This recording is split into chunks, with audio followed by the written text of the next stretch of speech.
justice and love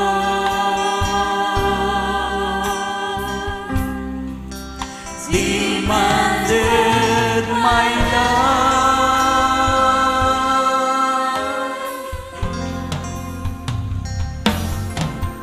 Oh, beautiful, that's a mercy so great.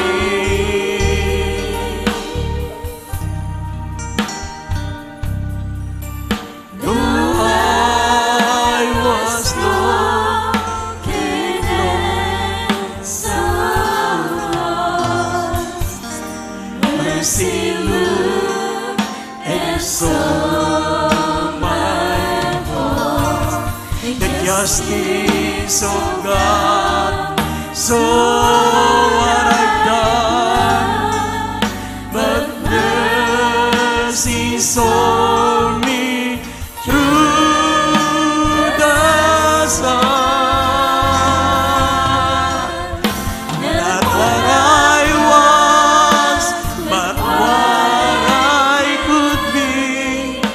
So mercy saw me.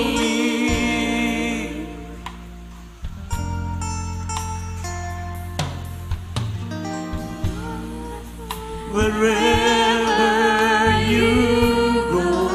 Mga minamahal, umawit po tayo sa ating pinakamamahal na Panginoon. Awitan natin ang ating dakilang Diyos. Dahil sa kanyang biyaya at habag, tayo po'y kinahabagan, niligtas ng ating mahal na Panginoon. Sa lusak ng kasalanan, tayo po'y punong-puno ng karamdaman, lipos ng mga bisyo, kasalanan. Kinahabagan tayo ng ating dakilang Diyos, binigyan ng pagkakataon, magbago at makasama sa langit. He loves you so much to leave you alone.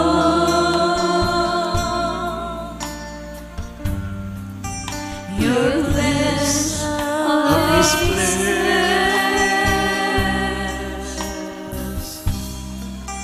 and born of His bone.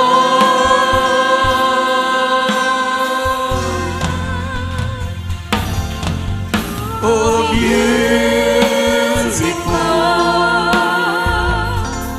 that's how mercy saw me. Hallelujah!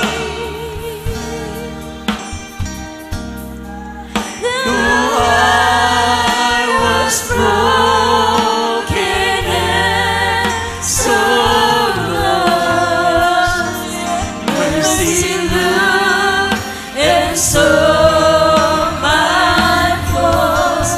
The justice of God saw what I've done, but mercy saw me through the sun. Not what I was, but what I could be. And so mercy saw me. Oh, beautiful, that's how mercy saw me. Though I was broken and so lost, and mercy looked and saw my faults. The justice of God saw I have done, but mercy saw me through the sun. Not what I was, but what I could be. So mercy saw me. But what I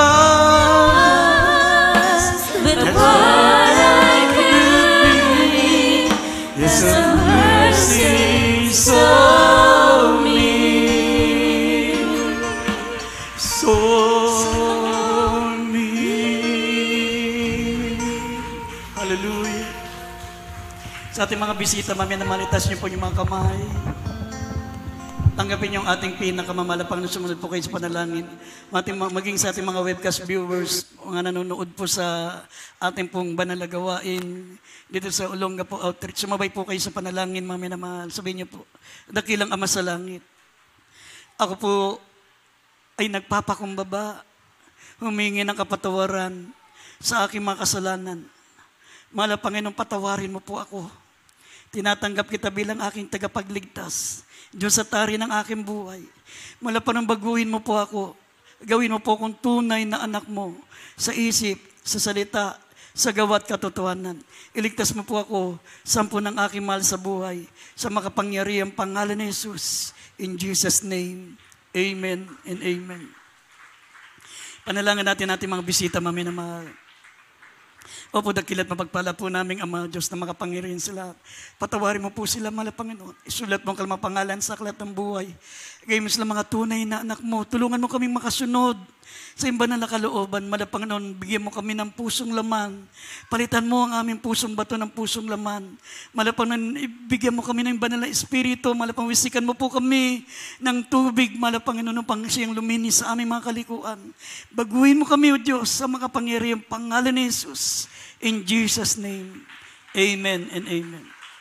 Sa ating mga bisita, kindly magpabautismo po kayo. Ang bautismo po, hindi po ito pagsanib sa reliyon, kundi ito po ay paraan ng Diyos para kayo makapasok sa kaharian ng langit. Hindi po reliyon yan, hindi ang pagpapalit ng reliyon, kundi pagsunod sa paraan ng Diyos para tayo pumasok sa kaharian ng langit.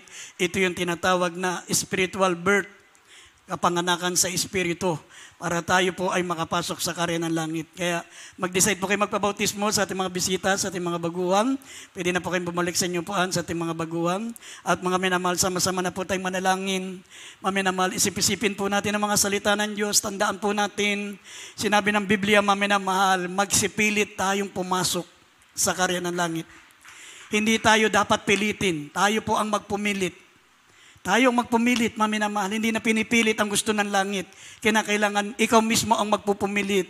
Sabi ng Biblia sa Roma 6:15, mananagana ba ang pagsuway sa kalooban ng Diyos dahil naligtas na lang tayo sa biyaya? Hindi pwede. Hindi pwede na managana ang kasalanan, yung paglabag, dahil sa ating biyaya na tinanggap sa Diyos. Hindi na po, huwag natin abusuhin ang biyaya ng Diyos. Tayo ngayon, maminamahal, ay nasa grace, nasa biyaya na malapang pilitin natin. Kahit bumabaha, kahit bumabagyo, kahit lumilindol, huwag kang pahadlang sa paglilingkod sa Diyos. Sa pilitan mong pumasok sa kaharian ng langit, ganun ang pagpasok sa kaharian ng langit. Tayo po'y sama-sama manalangin, maminamahal, ano man ang ating mga karamdaman, ano man ang ating mga problema, ano man ang ating mga pangailangan, ano man ang ating kahilingan, mga prayer request, sama-sama natin idulog sa ating dakilang Diyos. Opo, dakilat papagpala po naming Ama, Diyos na makapangyarihan sa lahat. Malapang noon, narito po kami, sama-sama po naming idinudulog sa iyo ang lahat ng aming mga kahilingan, ang aming mga pangailangan, Malapanginoon, ang aming mga taglay na karamdaman, kahabagan mo po kami. O Diyos, gawin mong buhay na patotoo ang aming mga natitirang karamdaman. Lubuso mong tanggalin ang aming mga natitirang kahinaan. Alisin mo mga kapalaluan sa aming puso, Malapanginoon, na silang nagpapatigas ng aming puso upang wag sumunod sa iyong banal na kalooban.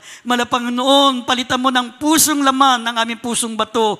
Baguhin mo kaming lubusan, Panginoon. Alisin mo po ang lahat ng mga natitira namin, mga bisyo, mga kainaan. Palitan mo, Panginoon, ng pusong mapapakumbaba, masunurin sa iyong mga salita. Pagpalain mong bawat sa amin, sa dakilat makapangyarihang pangalan ni Jesus. In the name of Jesus. In the name of Jesus. Amen and amen. Bless us, Lord God, in Jesus' name. Maminamahal, ipatong natin ang ating mga kamay sa ating mga ulo. Abang ang kabilang kamay, patong natin sa bahagi ng katawan natin may sakit. Specific, banggitin niyo pong pangalan ng sakit, banggitin niyo pong pangalan ng inyong mga kahinaan. Tayo po'y nagiinom pa ng alak, naninigarilyo, ano man ang kasalanan natin. Sabi natin, lumayas ka sa akin sa makapangyarihang pangalan ni Jesus, mga kahinaan, mga karamdaman, lahat ng mga problema, sinasaway namin sa makapangyarihang pangalan ni Jesus. Demons of infirmities and diseases, sinasaway namin karamdaman, cancer, leukemia, diabetes, asthma, sakit sa puso, high blood, lahat ng sakit karamdaman, mga kahinaan, demons of pride, anger, hatred. Hallelujah. Unbelief and doubts, demons of materialism. Hallelujah. Vain and glory, cast out in Jesus' name. Vices began, problem be solved in Jesus' name. Hallelujah, deliverance in Jesus' name. Amen and amen. Praise the Lord, praise the Lord. Tumayo tayo, mga minamahal, sabay-sabay tayong sisigaw habang tayo po'y tumatalon. Ito po'y pananampalataya, mga minamahal, na tinanggap na po natin ang ating kahilingan sa Diyos. Sabi ng Marcos 11:24, ano man ang inyong ilingin sa pamagitan ng panalangin may pananampalataya, isipin yung tinanggap nyo na at ito inyong tatanggapin. Kabilang advance na pagpapasalamat, sabay-sabay tayong sumigaw habang tumatalon po tayo. Hallelujah, praise the Lord. Sumigaw tayong 3 beses. Hallelujah, praise the Lord. Hallelujah, praise the Lord. Hallelujah, praise the Lord. Hallelujah, praise the Lord. Palakpakan po natin ang ating pinakamamahal na Panginoon. God bless you, mami na mahal. We love you so much, but there is Jesus loves you more. Binibigay natin ang buong pagkakataon sa ating beloved, announcement, sa ating pong beloved preacher, Brother Lando, sa ating announcement. Praise the Lord.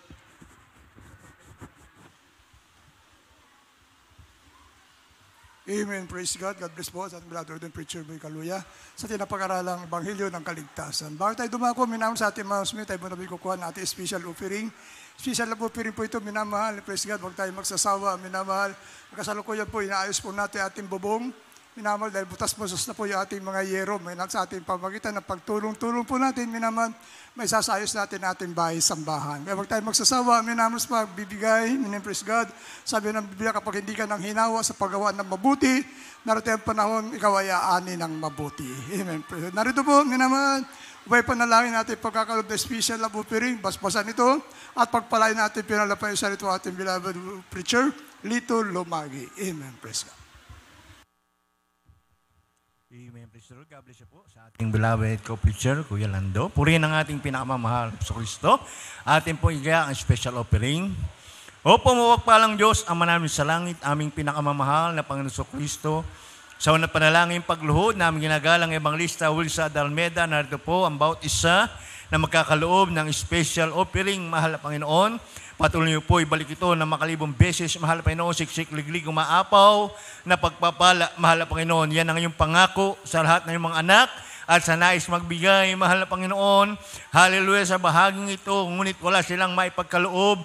Bigyan mo rin sila, mahal na Panginoon. Hallelujah sa susunod na pagpapala. Hallelujah, upang sa ganun sila'y makasunod sa bagay na ito, mahal na Panginoon.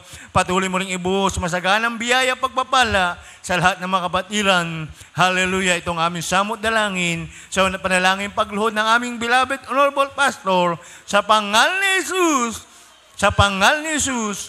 Amen, amen. Hallelujah, hallelujah. Praise God. God bless po. Ate beloved preacher Lito. Kaya kong magbigay sa ating Panginoon dahil niligtas niya ako. Ligaya kong magbigay sa ating Panginoon dahil niligtas niya ako.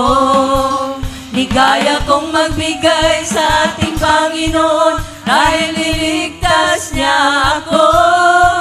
Ligaya kong magbigay sa ating Panginoon dahil niligtas niya ako. Ligaya kong magbigay sa ating Panginoon dahil niligtas niya ako. Ligaya kong magbigay sa ating Panginoon dahil niligtas niya ako. Ligaya kong magbigay sa ating Panginoon dahil niligtas niya ako. Ligaya kong magbigay sa ating Panginoon dahil niligtas niya ako. Ligaya kong magbigay sa ating Panginoon dahil niligtas niya ako. Ligaya kong magbigay sa ating Panginoon dahil niligtas niya ako. Ligaya kong magbigay sa ating Panginoon dahil niligtas niya ako. Ligaya kong magbigay sa ating Panginoon dahil niligtas niya ako. Dahil niligtas niya ako. Dahil niligtas niya ako. Amen. Praise God. Purihin po ating pinalapay ni Jesus. God bless po sa ating beloved selected singers at Diyos po siya magpala sa lahat po na nagkaloob. Amen. Praise God. Best po, ating Beloved Ordained Preacher Boy Kaluya sa pag-aralang Ebanghelyo ng Kaligtasan. Sa ating pag-announcement, minamahal, patuloy po sa minamahal na baguhan. Patuloy po ating pananambahan po dito sa ating pastoral house. Araw po ng Miyerkules, minamahal po natin midweek service. Nagsisimula po tayo na 1:00 ng hapon hanggang 4:00 ng hapon. At araw po ng Biyernes, overnight prayer po ito. Nagsisimula tayo na 9:00 ng gabi. Magtatapos po tayo na 4:00 na madaling araw ng Sabado. Araw po ng Linggo, katulad kanina, nagsimula tayo na 9:00 ng umaga. Nagtatapos po ng ganito pong oras tuwing araw po ng Linggo. At pag natin kalilitan, minamahal ating Facebook Live, Jesus Miracle Hour, gabi-gabi po yan. Lunes hanggang Sabado, 9:00 ng gabi, hanggang 10:00 po yan ng gabi. At yung ating television program naman po sa PTV Channel 4, tuwing araw lamang po yan ng Sabado. Minamahal sa PTV Channel 4, 10:30 ng gabi, hanggang 12:00 po yan ng hating gabi. At yung radyo program po sa Dako ng Manila sa DCME, 15:30, talapitan natin mga radyo sa AM band po yan, minamahal. Lunes hanggang Sabado, 11:00 ng gabi, hanggang 12:00 po yan ng hating gabi. Yan po, minamahal, yung ating mga schedule, minamahal ating mga services, schedule natin pananambahan dito, minamahal ating radyo program, television program, maging ating Facebook Live po natin na Jesus Miracle Hour. Amen, praise God. At minamahal, reminder na naman po, minamahal, September ngayon, October, Victorious Talipaw Peace Mission. Minamahal. Kaya maghanda po tayo, minamahal, ating minamahal, paghandaan, minamahal, tabi-tabi na tayo natin mapamasahe, upang hindi na po tayo maging pasanin pa, minamahal sa Central Church, minamahal. Mag-ipon na po tayo na ating pamasahe, pagdating po ng takdang araw na yan, minamahal. Wala pa pong pizza, minamahal. Wala pa announcement ating Central Church, sigurado yan, October po yan, minamahal, pagdiriwan po natin ang Victorious Talipaw Peace Mission, minamahal, to darating na October. Maaaring manamahal sa Lunita o kaya sa Amoranto gaganapin po yan. Hindi natin alam, namal naghahanap po sila ng venue. Amen. Kaya minamahal, ang gawin natin, mag-ipon na po tayo na ating mga pamasahe, minamahal, para hindi na po tayo maging pasanin pa dahil napakalaking gastusin po yan kapag inilalabas ang gawain ng mga Panginoon, hindi na tayo maging pasanin pa, minamahal sa Central Church. Amen. Praise God.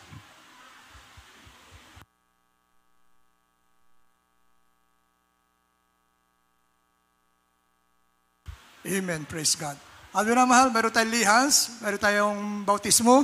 Sa gusto magpabautismo, yung bautismo po tayo. Libre po ang bautismo po rito. At yung damit na suot-suot po ninyo, hindi po mababasa yan. Meron po tayong ginagamit na baptismal robe. Sa lahat po na may mga katanungan patungkol sa paglilingkod sa ating pinulapay ni Jesus, may counseling po tayo, minamahal. Lumapit lamang sa ating Beloved Preachers area. Nakahanda po ating Beloved Ordained Preacher na kayo po ay kanyang paglingkuran. Amen. Praise God. At mamaya po, minamahal, pagkatapos sa closing prayer, may practice po ating Beloved Adult Choir. May practice po kayo, Beloved Adult Choir, pagkatapos sa ating closing prayer. At paalaala po muli, minamahal, sa lahat natin Beloved Choir, tulong-pulong po tayo na iayos sa ating mga upuan. Maging maayos po na ating bahay-sambahan. Amen. Praise God. Kung wala na po, minamahal, tayo tumayo na po.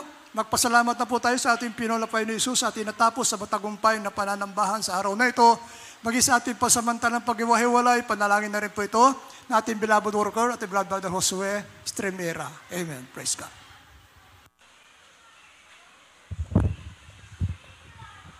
Amen. Praise the Lord. God bless you po, beloved Preacher Lando Montilla. Manalangin po tayo mga minamahal, kung kapatid sa ating pansamantalang hiwalay. Opo, dakilang makapangyarihan sa lahat. Mahal na Panginoon Jesus, maraming salamat. Mahal na Panginoon sa natapos mong gawain. Mahal na Panginoon, gabay patnubay mo. Mahal na Panginoon. At sa pangungunang panalangin sa aming minamahal ng pastor, mahal na Panginoon, maraming salamat sa lahat. Mahal na Panginoon, mga pala ang aming napakinggan. Mahal na Panginoon, lalo na iyong mga salita. Mahal na Panginoon, nga dala sa iyong mga ngaral. Mahal na Panginoon, maraming salamat. Mahal na Panginoon sa makalangit nga awitin. Mahal na Panginoon sa mga patutuo, sa mga pagpapala ang aming napakinggan. Mahal na Panginoon. At sa aming pag-uwi, mahal na Panginoon, bawat isang uwi sa kanya-kanyang tahanan. Mahal na Panginoon, sa malapit ang uwian. Mahal na Panginoon, sa maglalakbay tumatawid sa kalsada. Mahal na Panginoon, samahan mo kaming lahat. Mahal na Panginoon, lalo na ang malayong uwian, mahal na Panginoon. Sa mga driver, mahal na Panginoon, ikaw magbigay malinaw ng paningin, mahal na Panginoon. Maraming salamat sa lahat, mahal na Panginoon, nga kapatiran, mahal na Panginoon, nga makarating sila, mahal na Panginoon, nga malulhati, gabay patnubay mo, mahal na Panginoon. Maraming salamat sa manunugtog, mahal na Panginoon, nga ikaw nagbigay ng mga kalakasan sa bawat isa, mahal na Panginoon. Purihin ka, mahal na Panginoon, sa mga nagpanalangin sa aming minamahal pastor, mahal na Panginoon, pagpalain mo kaming lahat, mahal na Panginoon.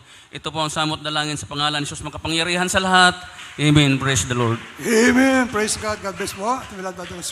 Praise God.